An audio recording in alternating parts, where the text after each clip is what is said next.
பேரறிஞர் அண்ணாவின் 116வது பிறந்த நாளையொட்டி சென்னை அண்ணா சாலையில் உள்ள பேரறிஞர் அண்ணாவின் திருவுருவ படத்திற்கு அதிமுக பொதுச் செயலாளர் எடப்பாடி பழனிசாமி மலர் தூவி மரியாதை செய்து வரும் காட்சிகளை பார்த்து கொண்டிருக்கிறோம்.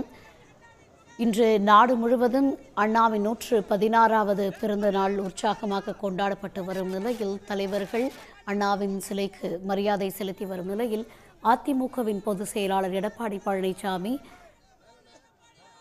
தற்போது மலர் தூவி மரியாதை செலுத்தி வருகிறார். அண்ணா சாலையில் இருக்கும் அவரது திருவுருவ சிலைக்கு கீழிருக்கும் அந்த புகைப்படத்திற்கு மலர் தூவி மரியாதை செலுத்தி வரும் காட்சிகளை தற்போது பார்த்து வருகிறோம். ஏராளமான அதிமுக தொண்டர்களும் தற்போது இணைந்திருக்கின்றனர். அதிமுக பொதுச் செயலாளர் எடப்பாடி பழனிசாமி அண்ணாவின் திருவுருவ படத்திற்கு மலர் தூவி மரியாதை செய்து வருகிறார்.